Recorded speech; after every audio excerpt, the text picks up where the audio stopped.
Welcome to the Dynamic Duel Podcast, a weekly show where we review superhero films and debate the superiority between Marvel and DC by comparing their characters in stat-based battle simulations. I'm Johnny DC. And I'm his twin brother, Marvelous Joe.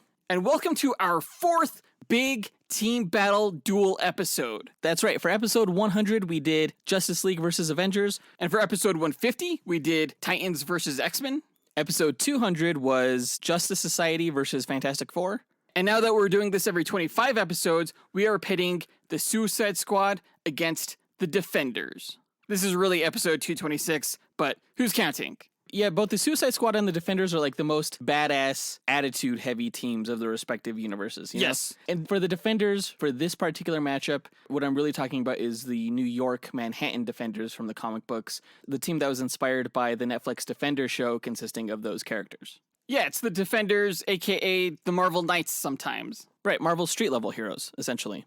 Yeah, expect like a real rough-and-tumble, gritty fight later on this episode. Before that, we're going to break down the comic book movie news from the past week, of which it was really just television news, DC casting television news. Finn Wittrock has been cast as Guy Gardner in HBO Max's Green Lantern Corps series, and we got our first look at Kaci Walfall as Naomi for the CW series. Last week was all Marvel news, this week it's all DC. Boo. As always, we list our segment times in our episode description, so feel free to check out the show notes if you want to skip ahead to a particular topic. And as always, guys, if you want to support this show, there are a number of ways you could do it, and everything helps. The first way is to follow us on social media, particularly Instagram, where we're trying to get to 1,000 followers. The second way is to rate us or review us on your platform of choice, particularly Apple Podcasts or Podchaser. And the third way is to follow us on Patreon, which we'll be talking about a little bit later. Thanks to everyone who shows their appreciation for this show by supporting us. Jonathan and I absolutely appreciate you guys. And with that out of the way, quick to the No Prize. A No Prize is an award Marvel used to give out up until the 90s to fans. Our version, the Dynamic Duel No Prize, is a digital award we post on social media that Jonathan personally draws for those who we feel gave the best answer to our question of the week. Yeah, last week's question really didn't tie into anything Marvel or DC. It was all about Apple's announcement that they were going to be launching Apple Podcast subscriptions. And we asked, what are your thoughts on paying to subscribe to normally free podcast content? Kind of controversial. Not surprised we only got 3 answers, but it was important to us to hear your guys' feedback. For those people not in the loop, Apple Podcast subscriptions is basically a way for podcast creators to put their show out there at a price. Apple is trying to normalize paying for podcasts. It's a big paradigm shift, so let's go down our honorable mentions and then the No Prize winner. Our first honorable mention goes to Shane Habizin, who said, "What's up, Johnny and Joe? It's Shane. And no, don't do it. It's like having to pay to get into a public park. Don't do it. So do not follow the words of Shia LaBeouf and just do it. Just don't do it. Yeah." That kid's a goofball, but he brings a valid perspective. Currently, the realm of podcasts is like a public park. It's easily accessible to anyone on numerous free platforms. That's absolutely true. But while it's free to visit a public park, people actually do get paid to maintain and develop the park.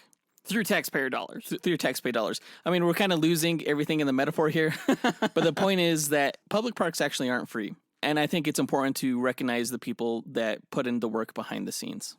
Our next honorable mention goes to Michael Haggerty, who said, "Hey guys, Michael Haggerty here. So I think this is a horrible idea because it takes away what makes this show and any other show genuine is the fact that you guys actually love this stuff where any Tom, Dick, and Harry can now make a podcast, put it up, put it behind a paywall, but all they did was read off Wikipedia. And if you really want to pay to hear someone talk, you might as well just go buy a prostitute at this point because it loses everything." He does raise a valid point about selling out, which is one of the fears that I have. I don't want to be seen as a sellout. The reason Jonathan and I do this show is because we love doing it. You know, we never started out trying to make money. Right. The fact that we can now changes almost everything. But I don't want it to, you know? Exactly. I want to keep it the way it is. I don't want to whore myself out there, you know, for money. Ultimately, then, I feel like I'm making the show for you guys, which I do, but I also feel like I make it for myself. And if I'm making it for money, then I'm no longer making it for myself, in a way. Does that make sense? Yeah.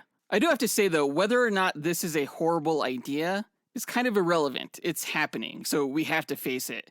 And Right now, there's nothing stopping anyone from starting a podcast. There's nothing stopping anyone from reading off of Wikipedia on their podcast.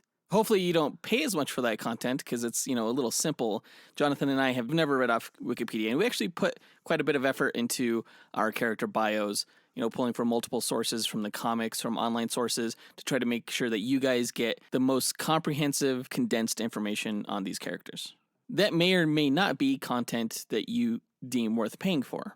Our third and final answer goes to the winner of this week's No Prize, Miggy Madingian, who said, Hey guys, this is Miggy, and I wouldn't mind it if you switched to Apple Podcasts because it sounds like just for paying for Patreon, which I already do, but I wouldn't prefer it because I use Spotify for everything. That said, I don't think you should do it just because you said a large part of your audience are Android users. It would be really hard to grow and maintain that audience, which I know is a big part of doing what you guys do. And this was a very sensible answer, I think. It definitely looked at all the pros and cons.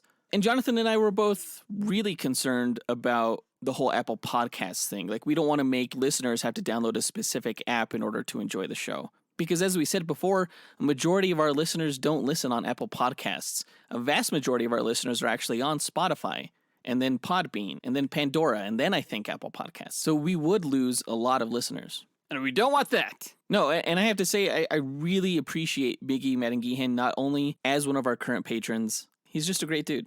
Despite the fact that he keeps trying to push the Invincible Amazon series and graphic novels on us, I won't hold that against him. The type of people who go out of their way to show creators that they appreciate what they're doing for them and recognize that are really some of the best, most selfless people on the planet. Yeah, especially for independent creators like ourselves. It means the world. So thanks to Miggy, thanks to all of our patrons, thanks to everyone who supports the show. Again, I know that this question of the week was a little off topic, I guess. It's not always a fun thing to talk about, but we do love hearing from you guys. Jonathan and I have not made a decision yet as to whether or not we're going to put this show behind a paywall. We really don't want to. But my wife would love me so much more if we did. I think it just shows that the time to monetize this podcast is now. And if we can't get people to pay for this show, hopefully we can at least get people to join us on Patreon, where they get access to bonus content. Yeah, there's going to be a lot going on with our Patreon soon. There's some exciting stuff brewing. Yeah, specifically merch stuff. So if you guys are really pushing for us to keep this show free, please also help us by signing up for all those perks. I really hope this doesn't sound like one long Patreon pitch. But it totally is. But let's move on from it. With that out of the way, on to the news.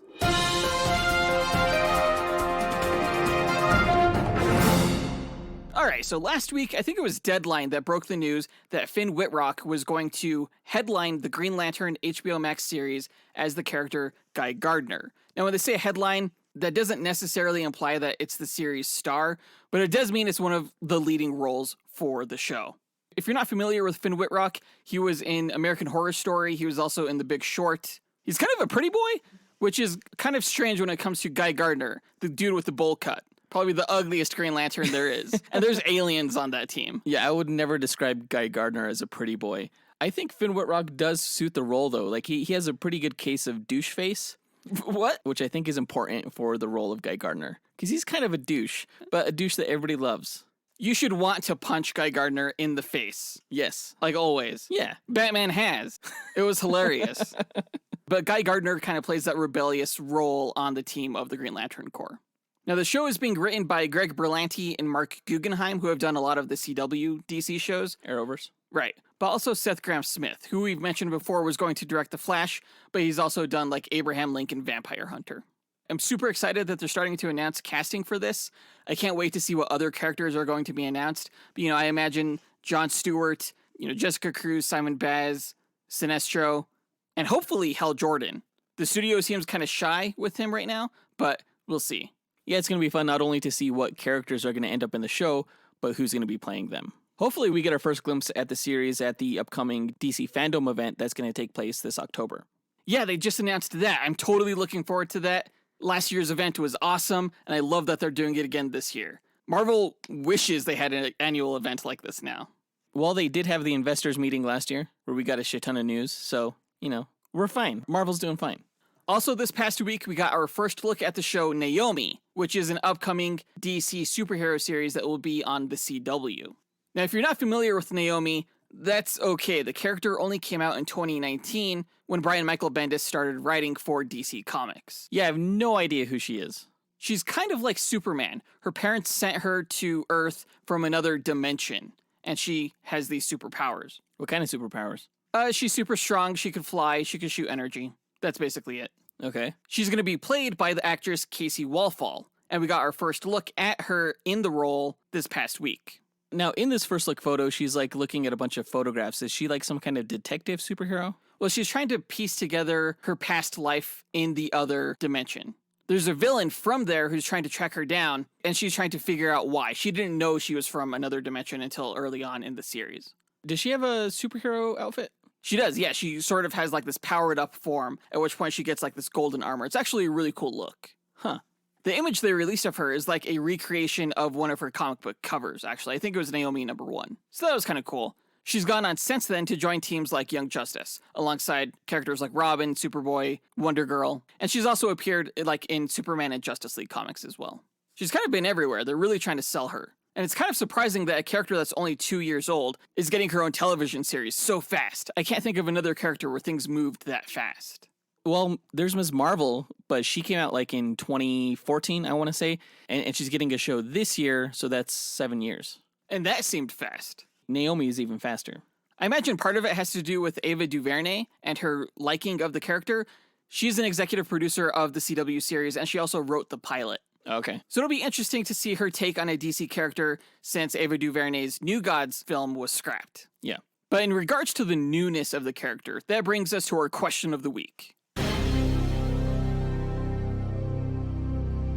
What new DC or Marvel comic book character to come out in the past 5 years do you hope to see in a live-action project? So since 2016, what new Marvel and DC comic book characters do you want to see in a live-action show or movie? Record your answer at dynamicduel.com by clicking on the red microphone button in the bottom right-hand corner, which will prompt you to leave us a voicemail. Your message can be up to 30 seconds long, and don't forget to leave your name in case we include you on the podcast. We'll pick our favorite answer and draw that person a Dynamic Duel No Prize that we'll post to social media. Be sure to answer before May 8th. But I think that does it for the news. Let's move on to the main event of this episode when we find out who would win in a fight between the DC supervillain team, the Suicide Squad, and Marvel's street team, the Defenders.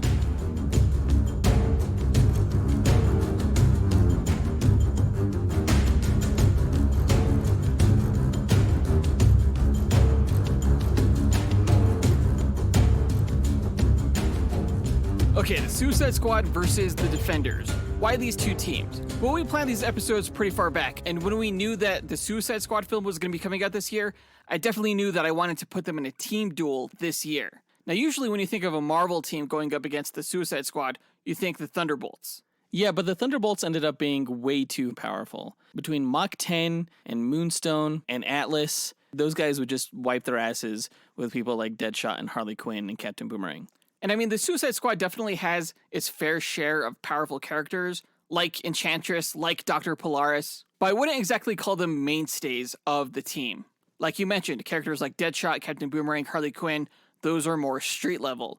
And when it comes to street level members of a Marvel team, you don't get better than the Marvel Knights or the Defenders. Yeah, the Defenders were never really known as a street-level team until recently when the Netflix show branded their street-level characters as the Defenders. And when I mean street level, I mean characters that usually fight crime in the streets as opposed to on a planetary scale. These are the characters that are fighting crime in back alleys at night.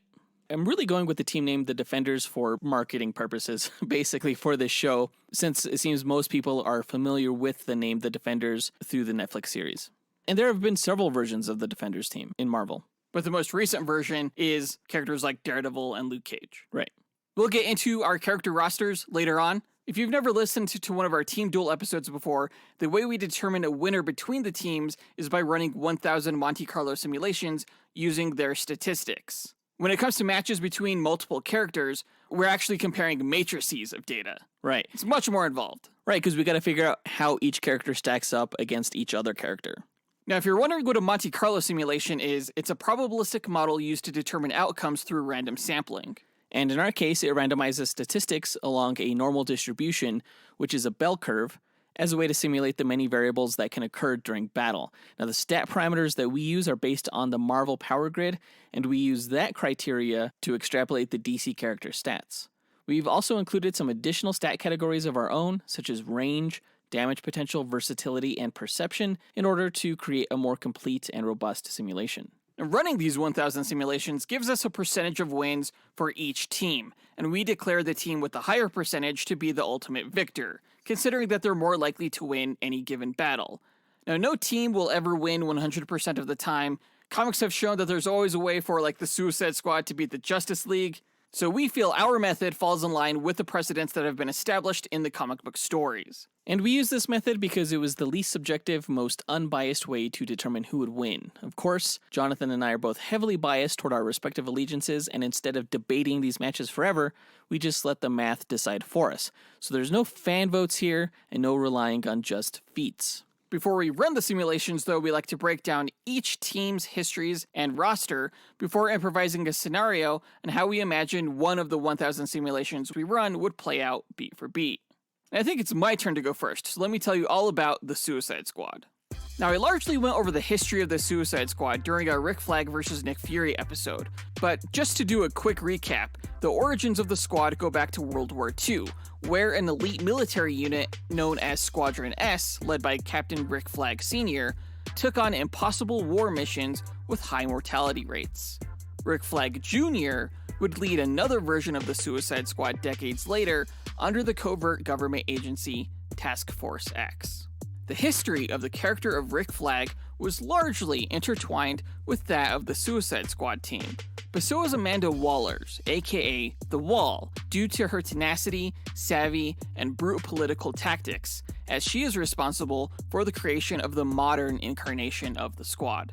Now, Amanda Waller grew up in a crime-ridden area of Chicago, where she and her husband ended up raising their own large family of 5 kids. Due to the violence of the area, her 2 eldest children were murdered, one at the hands of a serial killer and rapist known as the Candyman. Despite knowing who he was, the police were unable to get a conviction due to the lack of witnesses. Amanda's husband decided to get justice on his own, and he and Candyman ended up killing each other. Swearing that the streets would not take another member of her family, Amanda worked hard to put the rest of her kids through college, then went to college herself, excelling and earning a political science degree. After managing a highly successful campaign for a local congressional candidate, she became a congressional aide and uncovered the secret history of Task Force X. Perhaps due to her natural disdain for criminal kind, Amanda proposed reviving the Task Force X program with supervillain prisoners, who were talented, easily manipulated, easily deniable if something went wrong, and ultimately expendable, a Suicide Squad. Under President Ronald Reagan's approval, Task Force X was reactivated, with Amanda appointed as its director. Due to his prior experience with Task Force X, Rick Flag was appointed to serve as Amanda's field leader. The two had worked together prior in a rescue mission for Bronze Tiger, who became the team's first recruit, acting as Rick's right-hand man. The three then drafted the rest of the first team, made up of Deadshot, Captain Boomerang, Enchantress, and Blockbuster, who were all initially offered full pardons if they could stop an apocalyptic fire monster known as Brimstone during one of Darkseid's invasions of Earth. The squad members were initially put in explosive bracelets to ensure their cooperation, with Amanda or Rick able to detonate them if they got out of line. But it would just blow off their hand, though. Yeah, that would be changed later on to an explosive implanted in their head or neck. Blockbuster died during the battle, but the team did manage to bring Brimstone down thanks to Deadshot getting a hold of an experimental laser gun. Their mission was a success, and Amanda Waller tried to go back on her word and re-imprison them, but the Honorable Rick Flag let them walk before she could. Waller, having proven her team's success, was allowed to set up Task Force X operations in Belle Reve Prison, where the prisoners had returned, henceforth offered shortened prison sentences instead of full pardons should they survive and succeed in their missions. It wasn't long before the team was called upon to retaliate against a Koraki terrorist group known as Onslaught after they attacked America.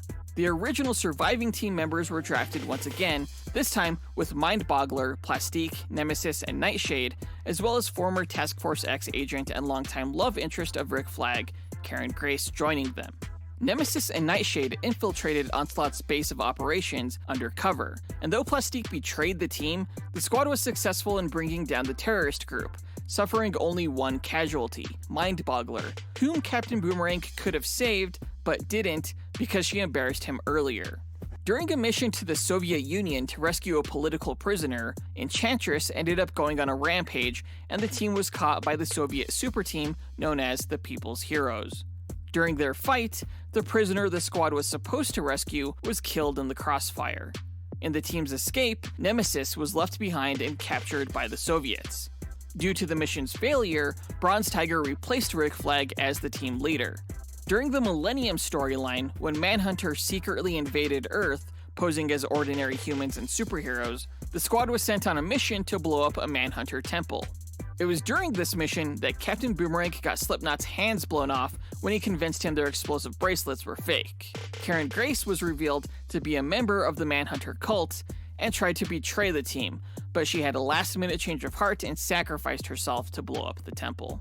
Distraught, Rick decided to disobey Amanda and corralled the team on an illegal mission back to the Soviet Union to rescue Nemesis. In order to stop them, Amanda garnered the help of the Justice League International, and though the teams fought, they were successful in their rescue.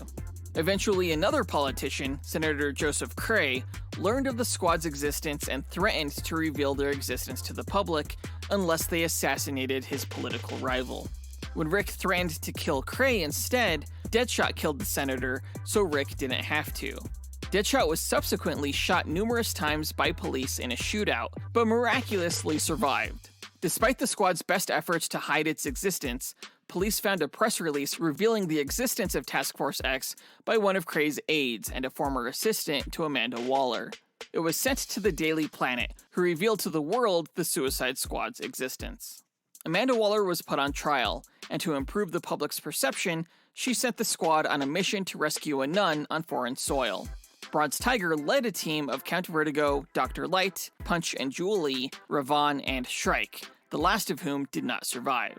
Though the team was successful, the government replaced Amanda with a man named Jack Cale, though it was later revealed he was an actor hired by Amanda, and she still controlled the team from behind the scenes, though it wasn't long before she returned to her directorial role of Task Force X. After many more missions, many teams, and many deaths, it was revealed during the Salvation Run storyline that Amanda was using the squad to capture supervillains, offering that they either join the squad or get exiled to a distant planet known as Salvation. Using this method, Amanda successfully removed a majority of Earth's supervillains until they found a way back. In post-Flashpoint continuity, Harley Quinn became a mainstay member of the squad, whose members have also included Katana, Killer Croc, General Zod, and a new Killer Frost, among others. In a battle against the Justice League, it was revealed that Amanda's original top-secret Suicide Squad roster consisted of Lobo, Rastam, Dr. Polaris, Emerald Empress, and Johnny Sorrow. There have been many members of the Suicide Squad, but some of them are seemingly too popular and prominent on the team to be expendable. So those are the ones I tried to pick for my team. The ones that either keep getting recruited or simply won't die. Rick Flag, Deadshot, and Captain Boomerang have been members of Amanda Waller's Suicide Squad from the very beginning, and since the New 52 reboot of DC's continuity, Harley Quinn has probably become the face of the team, so I'm recruiting her too. Bronze Tiger hasn't been on the team for a while, but he was an important figure on the team for a majority of its history. For my final two choices, I wanted to go with characters who have not only been on the team multiple times, but have also appeared in other Suicide Squad media. King Shark was in several of the animated movies, and will appear in the upcoming video game, as well as James Gunn's live-action film. He was also supposed to be in David Ayer's original film, but due to the budget, he was replaced with Killer Croc. Finally, I'm also choosing Killer Frost, as she was in both Suicide Squad animated films. No Katana? I considered including her, but ultimately I chose Killer Frost over her, considering that Killer Frost has more of a history with the team, than Katana. Katana really wasn't a main player on the team until the New 52, where she sort of supplanted Bronze Tiger in that right-hand man role for Rick Flag. Oh, gotcha. Well, you know what's the best thing to defeat a team of bad guys? A team of heroes. Let me tell you all about Marvel's The Defenders. Now, the Defenders are a prominent team within Marvel Comics known for its revolving door of members, largely composed of independent outsider characters who are compelled or forced to work together despite largely following their own agendas. The Defenders have long been Marvel's non-team, as it were, known less for its great teamwork and group dynamic, and more for being an ever-changing band of badasses that get the job done regardless. The first main primary members were Doctor Strange, Silver Surfer, Hulk, and the Submariner, but one of the latest incarnations of the team consisted of Daredevil, Luke Cage, Jessica Jones, and Iron Fist, as a tie-in to the Netflix Defenders television series, which saw those heroes team up to defend Manhattan from the Hand Ninja Clan. For this duel, I'll be taking a cue from that latter team, using most of the characters from those Netflix series and some of their associates from the comics. A team of Marvel's street-level heroes. They're more gritty characters, known more for stopping bad guys in dark alleys than fighting planetary threats. Really, this will be a combination of the Manhattan Defenders team and the Marvel Knights team, so I'll be going into both teams' backstories. The Defenders first formed when Doctor Strange manipulated Namor the Submariner and the Hulk to aid him in his fight against the evil techno-wizard called Yandroth. After their victory, Namor and the Hulk vowed to never team up again, but Doctor Strange kept their reluctant alliance intact due to the hero's true desire to defend others. They assisted the Silver Surfer against villains known as the Undying Ones, and the primary team was formed. Calling themselves the Defenders, they had no formal membership rules, no headquarters, and no fixed roster, allowing anyone who fought alongside the group to be a member. Often, heroes would join the team and leave after several adventures, such as Hawkeye, Luke Cage, Daredevil, Iron Fist, and Moon Knight, but the Defenders soon found more mainstay members in the Asgardian warrior Valkyrie, the occult hero Gargoyle, the reformed villain Nighthawk, the half-demon Hellstorm, and the heroine Hellcat. The team's ever-shifting roster often battled planetary and galaxy-level threats, including Dormammu, the Emissaries of Evil, and even skirmished against the Avengers after being manipulated by Loki. The two teams eventually teamed up to take on the villain together, and you can learn more about the Avengers in our Justice League vs. Avengers episode. Eventually, the founding members, Doctor Strange, Silver Surfer, Submariner, and Hulk, left the team after a false alien prophecy convinced them that together they would lead to the Earth's destruction. With their most powerful members gone, the Defenders were formally reorganized by the former X-Men member Beast as the New Defenders, with several other fellow mutants, Archangel and Iceman. You can learn more about the X-Men in our Titans vs. X-Men episode. Many of the New Defenders team died in a battle with the Dragon of the Moon, and the team was inactive for some time. Eventually, the original four members were reunited through a curse from their old nemesis Yandroth that would force them to teleport to each other whenever the Earth was in danger. Seeing no end to the curse, Doctor Strange, Silver Surfer, Submariner, and Hulk rebranded from the Defenders to the Order, forcefully ending threats by any means necessary. They were freed from their curse with help from their former Defenders colleagues, and the four once more vowed to never team up again. Though the Defenders reluctantly did team up a few other times over the years, including a short-lived government-sanctioned team after the events of Civil War, and to fight against Atuma and the Death Celestials, though the team never really gained any traction. Meanwhile, prior to the Superhuman Civil War, the former member Daredevil tried to form a team of street-level heroes to protect New York City. He recruited Black Widow, Moon Knight, Luke Cage, Shang-Chi, the Punisher, and Dagger to join his cause, though like the Defenders, this unnamed team was composed of independent outsider characters that failed to gel into a lasting unit. So that team wasn't officially called Marvel Knights? No, the comic book that featured them was titled Marvel Knights because it was part of the Marvel Knights imprint, but the actual team never called themselves that.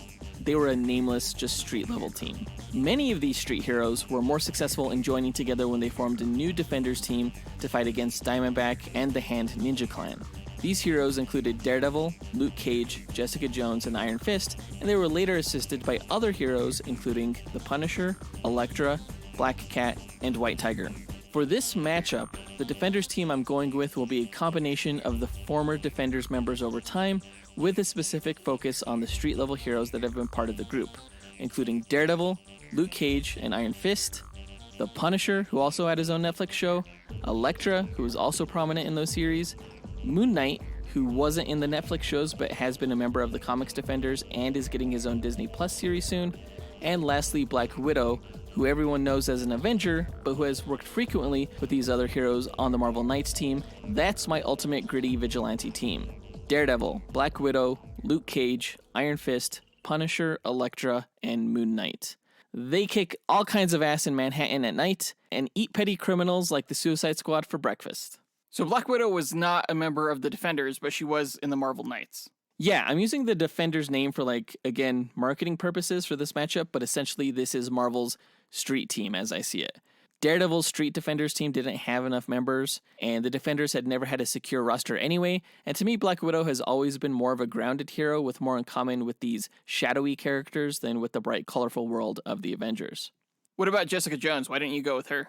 I swapped out Jessica Jones for Black Widow, essentially, because not only has Black Widow worked with more of these characters longer, I thought she brought a more varied skill set to the fight. And her stats are a little bit better. Okay, I see. I mean, I think you did a pretty good job, if your ultimate goal is to assemble an ultimate team of Marvel's street heroes.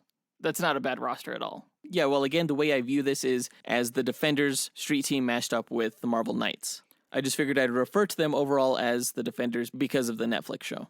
And if you want to learn more about any of those characters, be sure to check out their individual Duel episodes where I go into their individual histories. Yeah, and that's for the Marvel characters on your team and for the DC characters. We always make sure that we choose from a roster of characters in Duel episodes that we've already done. So you can hear all about them if you're not familiar with them. Yeah, we try to usually pick a balanced roster of characters, balanced with each other by pairing the characters up. So we kind of paired Deadshot with Daredevil, Harley Quinn with Black Widow, King Shark with Luke Cage, Killer Frost with Iron Fist, Bronze Tiger with Elektra, Rick Flag with Punisher, and Captain Boomerang with Moon Knight. So it should be a pretty good matchup. And now that we've gone over the histories and rosters of the teams, let's speculate on how one of the 1,000 simulated matches will go. The winning team is determined by simulations, not this speculation, but it's fun to imagine how this fight could play out. And we don't set any rules for this match other than the two teams don't know anything about each other going in, except that the other team is a threat that needs to be put down. And the two groups start off about 50 meters apart in an environment that has no bearing on the match itself because we don't take stats for the environment.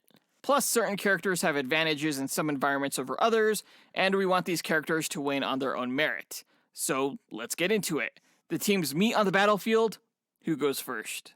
Who would go first this time? It's so weird because you finally don't have a Flash I know, right? character I was just thinking that. on your team. I'm going to say that I'm going to have Deadshot go first. He's just going to straight up shoot Luke Cage right in the face. Doesn't know he's bulletproof, just wants to take someone out early. He wants to take out the big guy first? Exactly. Makes sense. But as we all know, Luke Cage is bulletproof, so that bullet is just going to ricochet off of Luke Cage's face, and he's going to be like, what the fuck? And then Punisher is going to respond by pulling out this minigun, and he's just going to start mowing down the entire Suicide Squad group with his minigun. Dang, he's going for the kill shots just like Deadshot right out the gate. Yep. Okay, but Killer Frost, she's going to throw up this ice wall to protect the team. She's just going to absorb all the heat in front of them, creating this ice shield. Okay, so there's this big ice wall between the two groups. But Punisher is still just going to keep shooting that ice wall. I mean, it's a pretty thick wall, and sure, let him waste his bullets. Meanwhile, Captain Boomerang, he's just going to hurl a boomerang around the wall that just, embeds itself into the minigun and just blows it up. So with the minigun out of commission, at that point, surprise, King Shark bursts through the wall along with the rest of the Suicide Squad, and they just charge out in a frenzy. Okay. King Shark probably tries to, eat Elektra. Well, Elektra is going to see this giant shark man coming at her. She dodges his bite, and then she jams one of her sai into his mouth so that he can't clamp down. Ow. And then she just sweeps his legs, and he falls onto his back, and she jumps on him and just stabs him right in the heart with her other sai. I mean, she's not, aware of where his anatomy is. He's not human, Is his heart in a different place? I don't even know You where don't a know. shark's heart is. You don't know, exactly. So I'm going to say that she misses his heart, all right? Okay. King Shark, he's just going to pull the sai out and just knock her away with the super strength. Meanwhile, Harley Quinn, probably sees Moon Knight, who kind of looks like Batman, but he has the White Hood, so she's probably like, down with the clan! And she just like hits him right in the balls with her giant mallet. And Moon Knight drops to the ground and he's like, but I'm Jewish. She didn't know that. And then Rick Flag, he'll just throw a grenade into the crowd, into the Marvel group. Except Daredevil senses this grenade in Rick Flag's hand, and he hurls one of his billy clubs and just knocks it out of Rick Flag's grasp before he could throw it. And the grenade lands next to Harley Quinn and then explodes. No. She sees it and she's like, hot potato! And then she basically plays croquet with it, using her mallet to hit it back towards the Marvel guys. Okay, well, we'll say that the grenade lands next to Luke Cage, who just covers it right before it explodes, containing the concussive force. Oh, convenient. Yeah. Iron Fist, he's gonna scan the opposing team, and he'll probably sense Bronze Tiger's martial arts chi. So he's gonna flip over to him, and those two are gonna go at it. He's like, we're the opponent. Exactly. And Bronze Tiger is gonna try to slash Iron Fist with his razor sharp Wolverine claws, but Iron Fist is gonna block those blades with the side of his hand, just channeling his Iron Fist energy into it and making his hand like iron. So he blocks Bronze Tiger's blades and then just punches him away with his other Iron Fist. Okay, so Killer Frost is gonna see that, and she's gonna just encase Iron Fist in a block of ice, so now he's frozen, he can't move. But Black Widow, she recognizes that Killer Frost is the most potent threat on this battlefield. So she sneakily worked her way around the battle, and she stuns Killer Frost with her Widow's Bite before Killer Frost can freeze anybody else. So Killer Frost is, knocked out? Yeah, she's stunned. And then Luke Cage is gonna see that his buddy Iron Fist is frozen, so he's gonna run over to him and just break Iron Fist out of the ice.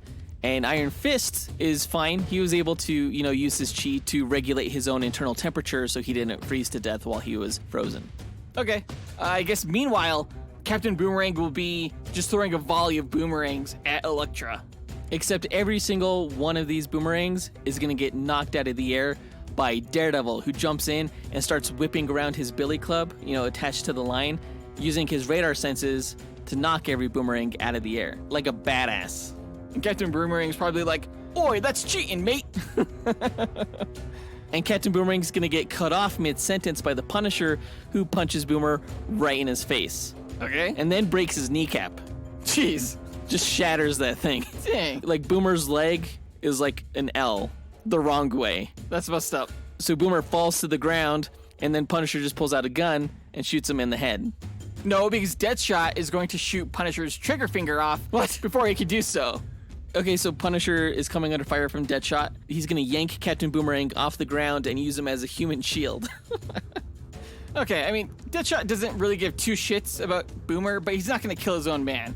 All right? So if Punisher is covered by Captain Boomerang, Deadshot's probably just gonna shoot right through Captain Boomerang's shoulder to hit the Punisher's shoulder, causing him to drop Boomer. And that's when Deadshot just straight up shoots Punisher in the head. Except that he misses. He never misses. This time he misses because Deadshot's mind was all clouded by Elektra, who is causing him to miss. And she jumps into the fray and kicks Deadshot square in the head and jams her sai into the barrel of Deadshot's wrist gun so that he can't use it. And then the two start fighting hand to hand. Okay, that was a good move. Let's say Moon Knight and Bronze Tiger are also fighting hand to hand, just trading these brutal punches with their spiked fists and claws. Yeah, that's right. Moon Knight has his spiked, brass knuckles, cestus fists. Right. Yeah. But I'm going to say that in the course of their battle, Bronze Tiger is probably going to steal, a pair of Moon Knight's nunchucks and just, kick the shit out of him. But Moon Knight's going to disable Bronze Tiger's, nunchuck swinging arm by throwing his crescent darts into Bronze Tiger's wrist, forcing him to drop that weapon. Okay, that probably pisses Bronze Tiger off. To counter that, he's going to turn into his tiger form, and then he's just going to angrily, maul Moon Knight. How does Bronze Tiger turn into a tiger again? In the New 52, he had, a talisman that could turn him into, a humanoid tiger. Okay, so Moon Knight gets mauled, but he does have strength that waxes and wanes with the moon, and we'll say, on average, he's stronger than your average human, and so he's able to take this tiger mauling a little bit better than your average superhero. But regardless, Luke Cage is going to jump in and just yank Bronze Tiger off of Moon Knight and just freaking hurl him a quarter mile away. Dang. Yeah, he just yeets that tiger. Okay, you know who's also that strong? King Shark. he's gonna jump in and just try and bite off Luke Cage's head. Which you already know means that he'll come away with a mouthful of broken teeth. Well, I mean, sharks have like rows of teeth, and those things fall out all the time, so he'll be fine. But he's just gonna do to Luke Cage what Luke Cage did to Bronze Tiger. He's gonna lift him up and just hurl him far away. Copycat. Meanwhile, while this is going on, Harley Quinn is gonna smash in Black Widow with her mallet. You mean try to smash Black Widow in, who's gonna be dodging this unwieldy sledgehammer. And Black Widow's gonna backhand spring away and then shoot out a grapple line from her wrist bracelets that wraps around Harley's hammer, and Black Widow's just gonna yank it out of her grasp. And then she's gonna jump over and do the luchador leg grapple spin flip thing that she does all the time in the movies, like in Iron Man 2, and just slam Harley Quinn into the ground. Is that the move where she like puts her crotch in your face and like twists around you? Yeah. Harley Quinn's probably gonna like that. Yeah. She's probably gonna be like, hey, at least buy me dinner first. But Harley gets slammed to the ground, and then Black Widow just stabs Harley with one of her combat knives. No, because before she could do that, Rick Flag shoots Black Widow in the side to get her off of Harley. Okay? But Iron Fist is going to snatch Rick Flag's gun out of his hand and then use his Iron Fist to crush it. And then he's going to do this double kick to Rick Flag's chest, like launching him right into Moon Knight, who has his bow staff, and is just going to clothesline Rick Flag. Oh, that's a sweet combo. Teamwork makes the dream work. That's really gonna hurt Rick Flag. Like, he's just a normal human. That's gonna mess him up. Meanwhile, Elektra and Deadshot are fighting, and Elektra is gonna stab Deadshot right through his shoulder, disabling one of his arms. And Deadshot falls to the ground, and she straddles him and just stabs him right through the neck. Okay, but Captain Boomerang is probably jealous that Deadshot is getting straddled. So he managed to crawl on the ground and grab one of Elektra's other sides, the side that fell out of King Shark's mouth, and he just hurls it at Elektra, preventing her from delivering that killing blow. Well, Elektra is gonna expertly tilt her head out of the way of the oncoming Psy and sees that Captain Boomerang was the one that threw it at her. You know what she doesn't spot? The returning Psy, which boomeranged around back towards her and just impaled her in the chest. Oh, that's right. Captain Boomerang can boomerang anything. Yes. Boom. Elektra is dead. Out of the match. Impaled by her own Psy again.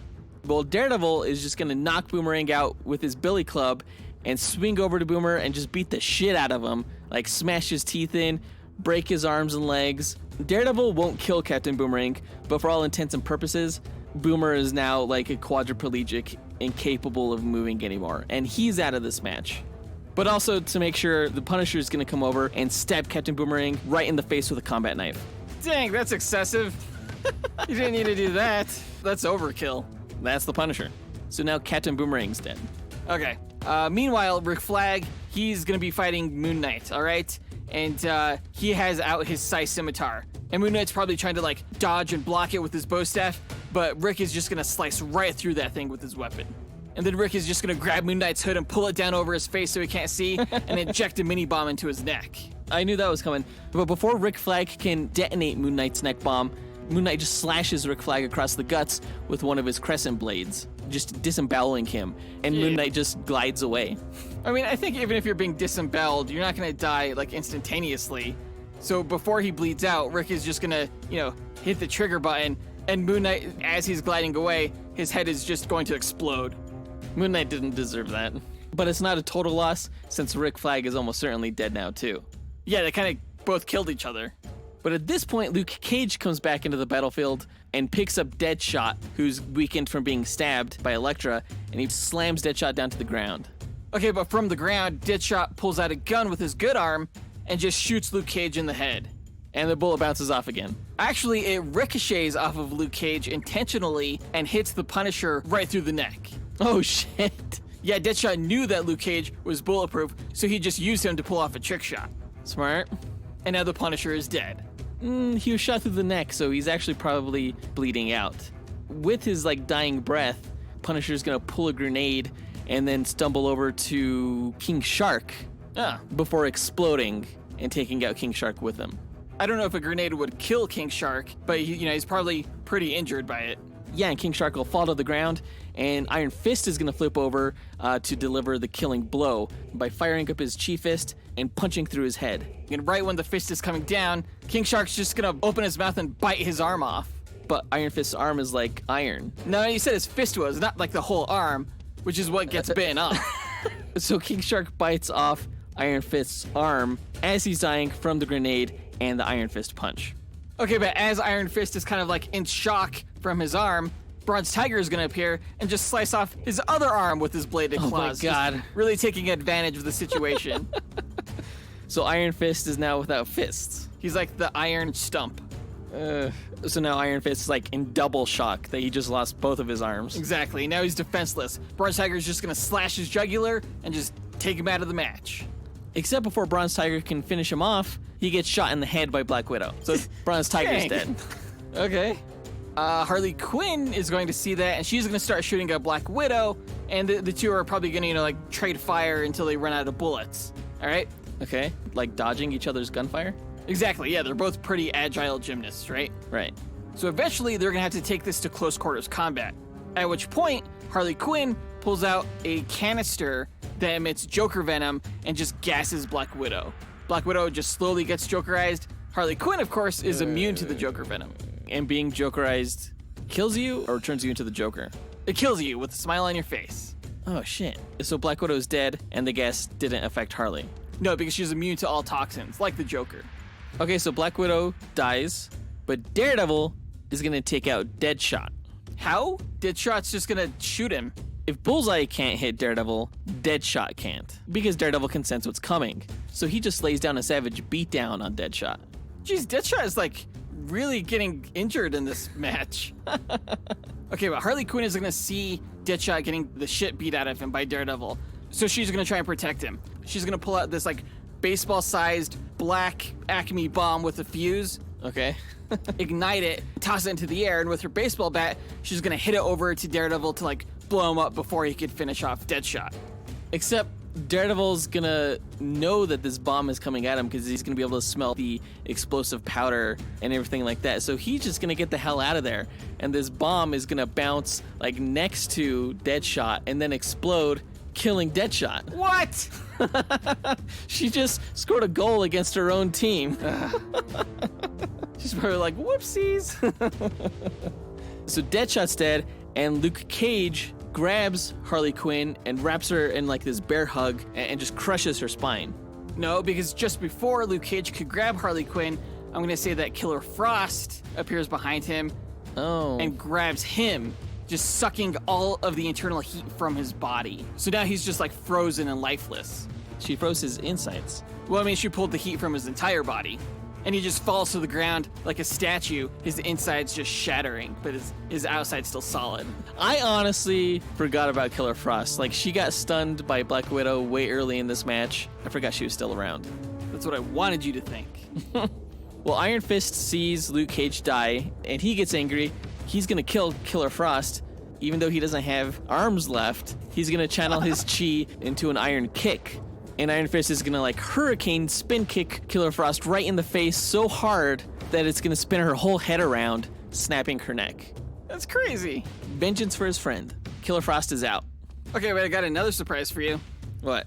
King Shark regenerates. So out of nowhere, King Shark just swallows Iron Fist whole. No, King Shark is dead. The grenade explosion. Iron Fist punching him through his face? He bit off the arm. Yeah, Iron Fist lost his arm right there, but his fist still went through his head, didn't it? No. Shark brains are small. He missed. They're small? Yeah. Sorry. Okay, so King Shark regenerated, swallowed Iron Fist whole, but as Iron Fist is going down King Shark's esophagus, he turns his entire body onto a thing of iron, and King Shark just chokes to death on Iron Fist. So King Shark kills Iron Fist kills King Shark. Dang. So really it's only Daredevil and Harley Quinn left on the battlefield as the sole survivors. Wow. And they're going to be hand-to-hand fighting. They're both extremely agile, so there's going to be a lot of flipping involved as they try to punch each other, a lot of acrobatics. But luckily, Harley Quinn has a lot more tricks up her sleeve than Daredevil. He's kind of like a one-trick pony. You know, that radar sense will go a long way. I'm going to say that she's going to pull out a piece of gum, okay? The gum is a sticky bomb. So as soon as he gets close, she just sticks it right on him and boom, he's gone. You don't think Daredevil would see that coming a mile away, figuratively speaking? She's going to stick this sticky gum bomb, which you obviously stole from Mission Impossible. Oh, did I? I did. And when she's distracted, Daredevil's going to stick the bubblegum bomb back onto her, and when it explodes, she's going to blow her own self up. No. The fuse on this thing is, like, really short. This goes off before he could stick it to her. Agree to disagree, but we could leave the match there. Either Daredevil blows up from the bubblegum bomb, or Harley Quinn does. Let's find out which scenario happened by compiling the stats on these two teams, running the simulations, and coming up with a winner. Let's do it. Good gosh, it always takes so long with these team matches to find a result. Yeah, it's almost like running 49 regular matches, because it's 7 characters versus 7 characters. So it takes a while, but we have the results. Yeah, they weren't too shocking. It turns out that the most powerful character of all of them was Killer Frost, and the weakest was Bronze Tiger. So I had the strongest and weakest on my team. Yeah, where my team was a little bit more balanced and well-rounded, except for Elektra, who was my weakest character. But yeah, Killer Frost and King Shark just crushed it. They were maybe a little bit too powerful. But Luke Cage was no slouch, and neither was Iron Fist. Those were your 2 most powerful characters. Yeah, definitely. Now, stat-wise, the numbers that stood out were like versatility for Captain Boomerang. The guy basically has a boomerang for everything. But also strength for King Shark and fighting skill for Bronze Tiger. Luke Cage was maxed out in durability. He was by far the strongest member of my team. Iron Fist was also pretty strong and was an ace in martial arts. It should also come as no surprise that Daredevil was the best out of all the characters when it came to perception. Oh yeah. But given all this data, who do you think came out on top? I think it's going to be really close. I'm hoping that the Defenders come out on top. Either way, I'm expecting this to be within 1 or 2 percentage points.